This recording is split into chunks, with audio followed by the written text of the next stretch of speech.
네, 안녕하세요. 8월 25일 헝다그룹의 중국의 헝다그룹의 상장 폐지가 결정되었습니다. 오늘은 이 이야기 한번 해보겠습니다. 1번, 1949년 이후 중국은 도시 근로자에게 주택을 무상으로 분배합니다. 집을 공짜로 줬다는 것은 아닙니다. 국가나 소속 집단 단위로 건설한 주택을 직원이 무상으로 사용하는 방식이었습니다.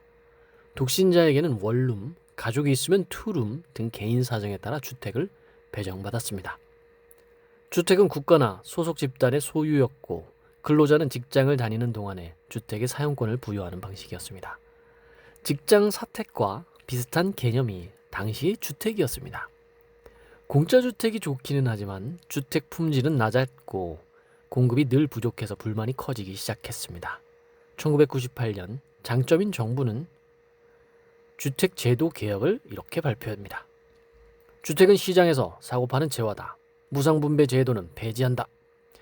국영기업의 부담을 줄이고 개인의 주택 소유 욕구를 자극해서 건설 산업을 새로운 성장 동력으로 만들기 위해서였습니다. 당시 중국은 성장을 본격적으로 시작하면서 중산층이 폭발적으로 늘어났던 시기였습니다. 내 집을 가지고 싶어하는 다수의 중산층, 주택 소유를 권장하는 정부 정책, 쉬워진 은행 대출의 하나의 요소가 추가됩니다. 토지 매각을 통해서 재정 수입을 확보하려는 지방정부가 가세한 것이죠. 정부가 개인의 주택 소유를 허가했지만 토지와 건물이 모두 개인의 소유가 되는 것은 아니었습니다. 토지는 국가 소유가 유지되고 100년간의 토지 사용권과 건물에 대한 소유권을 개인에게 주는 방식이었습니다. 지방정부는 토지 사용권을 매각해서 큰 돈을 벌기 시작합니다. 1998년 제도 시행 초기 민간이 건설하는 주택은 고급이기는 하지만 너무 비싼 것이 문제였습니다.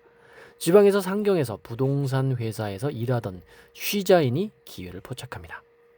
영혼이 크다라는 의미의 헝다라는 뜻으로 회사를 창업해서 중산층이 쉽게 구매할 수 있는 저렴한 아파트를 만들기 시작합니다. 헝다가 처음 시작한 아파트 사업은 오래된 공장 부지에 아파트를 짓는 것이었습니다. 쉬자인은 공사를 하기 위한 돈이 전혀 없었지만 공사를 시작할 수 있었습니다. 은행에서 대출을 받아서 지방정부의 토지 사용권만을 구입하고 건설 시작과 동시에 선분양을 개시합니다. 한국과 중국식 부동산 기업이 탄생한 것입니다. 한국과 다른 중국식 부동산 기업이 탄생한 것입니다. 한국은 시행사와 시공사가 나눠져 있지만 중국식 부동산 기업은 시행사와 시공사가 하나의 회사였습니다.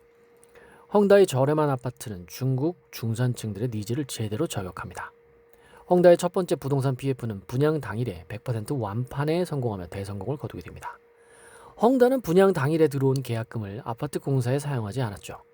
비슷한 형태의 13개의 부동산 PF 건을 동시에 진행하기 시작합니다.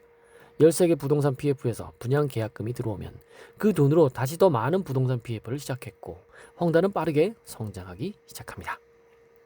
2018년까지 헝다는 빠른 성장을 유지했고 세계 1위의 부동산 회사가 탄생합니다. 헝다의 창업주 시자인도 개인 자산만 50조 원이 넘는 중국 1위 재벌이 되었습니다. 헝다의 문제는 중국의 정치 파벌인 공청단과 상하이방에 거액의 정치 자금을 지속적으로 제공한다는 것이었죠. 공청당과 상하이방이 아니라 시진핑이 정권을 잡게 됩니다. 시진핑 시각에서는 헝다는 부패한 정치 파벌들에게 불법적인 정치 자금을 제공하는 문제의 집단이었죠. 헝다를 타깃으로 한 부동산 규제와 행정 처분이 시작됩니다. 부동산 기업에 대한 규제는 3도 홍선 3가지 레드라인 3대 부동산 규제에서 시작됩니다. 3도 홍선은 첫 번째 부채 비율이 70% 이상, 두 번째 순부채 비율이 100% 이상, 세 번째 단기 부채가 자본금 초과를 하는 부동산 기업에 대한 신규 대출 금지와 기존 대출 회수 조치였습니다. 헝다는 3가지 규제에 모두 걸렸습니다. 헝다에 대출을 해준 은행은 만기가 돌아오는 대로 족족 연장은 안 해주고 상환을 받기 시작합니다. 대출만 규제한 게 아니라 지방정부들을 동원해서 행정처분을 시작합니다. 2021년 12월 단저우시는 하이난 인공섬에 헝다가 짓고 있던 아파트에 철거 명령을 내립니다. 완공 단계에 있던 2,700세대 분양가 1.5조 원의 아파트 39개 동을 도시계획법을 위반했다고 10일 안에 철거하라는 지시를 하였습니다. 헝다는 수분양자들에게 분양대금을 환불해주거나 인근에 다른 아파트들을 제공하며 1.5조 원의 손실을 또 안게 됩니다. 헝다가 거액의 손해를 보고 수분양자들의 문제를 해결하자 단저우시는 철거 명령을 취소하고 39개 동을 전체를 몰수해버립니다.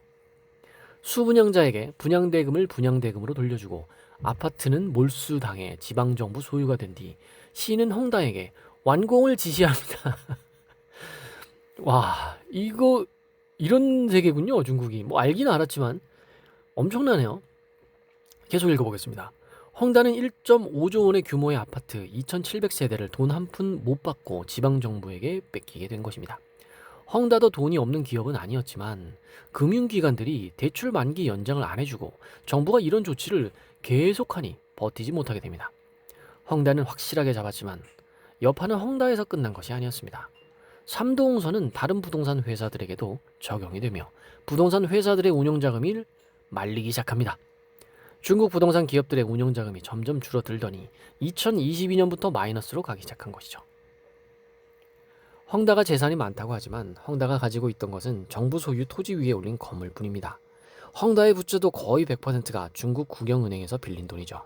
헝다가 망한다는 것은 중국 국영은행이 그 피해를 대부분 받는다는 것이고 지방정부는 토지 위에 짓담한 건물들만 남게 된다는 것이죠. 지금까지 중국 경기 중앙정부가 돈을 풀어서 전국의 고속철도와 도로를 만들었고 지방정부는 부동산 개발을 하면서 버텨왔습니다. 중국의 지방정부는 중앙정부가 내려주는 경제성장률 목표를 가장 쉽게 달성하는 방법으로 부동산 개발에 집중을 하고 있었죠. 지방정부 간 경쟁까지 붙게 됩니다. 종부세나 재산세와 같이 부동산 보유세가 없는 중국 조세 정책까지 가세하자 수요를 훨씬 초과하는 부동산 공급 붐을 일으키게 됩니다. 공급이 크게 초과된 상태에서 경쟁 파워를 지원하는 부동산 기업을 잡으려고 규제를 하다가 부동산 경기가 경착륙하기 시작한 것이죠. 중국 부동산 기업에게 운영자금이 부족하다는 것은 단순하게 앞으로 새로운 사업을 하기 힘들다는 말이 아닙니다. 중국은 아파트 분양 시 계약금, 중도금, 잔금 구조가 한국과 다릅니다. 한국으로 치면 한창 건물이 올라가는 중도금 단계에서 잔금까지 납입이 완료되는 분양 구조를 가지고 있습니다. 요거 다시 한번 읽어보겠습니다. 이해가 잘 안 가는데 한국으로 친다면 한창 건물이 올라가는 중도금 단계에서, 그렇죠, 건물이 올라갈 때 중도금을 6개월마다 한 번씩 내게 되죠. 단계에서 잔금까지 납입이 완료되면 분양 구조를 가지고 있습니다. 다 지은 다음에 사람들한테 분양을 하나 봅니다. 잔금까지 납입이 되면 근데 다 지었다라는 말은 없는 거 보니까 중도금 단계에서 잔금까지 납부가 돼야 돼요. 그러니까 잔금을 빨리 납부하고 분양을 받아가는 이런 구조인가 봅니다. 계속 읽어보겠습니다.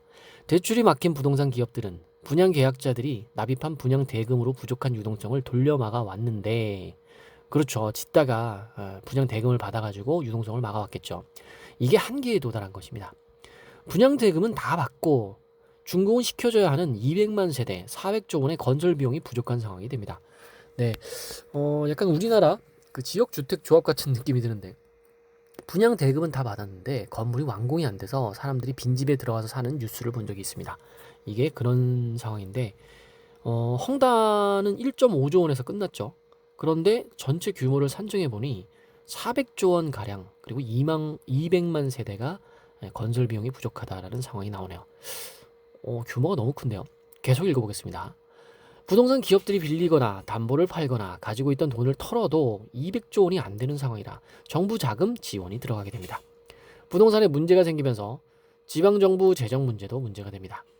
중국 지방정부 재정 수입의 46%가 민간 부동산 회사들에게 국유재산 토지의 사용권을 매각해서 나오는 돈입니다. 아파트 신규 분양이 줄어들면 토지 사용권 매각 대금이 들어오지 않게 되죠. 중국 지방정부의 재정 수입은 줄어드는데 제로 코로나를 하며 지방정부 부채가 급속도로 늘어났습니다. 제로 코로나 시기에 거의 매일 실시했던 PCR 검사 비용 등 방역 관련 재반 비용을 지방정부 재정으로 내왔기 때문입니다. 중국이 제로 코로나를 포기한 것은 민심을 수용한 점도 있지만 지방정부 재정의 한계에 도달한 점도 있었습니다. 지금까지 중국의 높은 성장은 지방정부의 인프라 투자가 큰 비중을 차지했었습니다. 재정 압박이 시작된 지방정부가 인프라 투자 규모를 유지하기 힘들자 제로 코로나를 풀어도 경제 성장 속도가 나지 않게 된 것이죠. 중국 공산당에는 공간을 내주고 시간을 번다라는 전술이 있습니다. 바로 해결하지 못하는 큰 문제라도 최대한 지연하고 버티다 보면 상황이 바뀌어 문제가 해결되는 경우가 생긴다는 전술이죠. 중국 정부는 부동산 기업들의 부도를 최대한 지연시키면 경제가 돌아가기 시작하며 부동산이 살아날 수 있다는 기대를 가졌습니다. 지연 전술에도 한계가 있었습니다. 헝다는 2년간 146조 원의 누적 적자를 기록했고 최근까지도 적자 규모가 계속 커지고 있습니다. 결국 2025년 8월 25일 헝다의 상장 폐지가 결정됩니다. 다음 시나리오는 부동산 기업들의 국유화입니다. 헝다, 완다, 컨트리 가든 등 중국 초대형 부동산 기업들의 상태는 비슷비슷하게 최악의 상황입니다. 이들을 국영기업으로 만든 뒤 정부 자금을 투입해서 부동산 경기와 기업을 살려보려는 움직임이 있습니다. 정부 자금을 투입하는 명분으로 민간 부동산 회사들을 국유화하고 오너들의 재산을 헌납시켜 여론을 무마하려는 것이죠.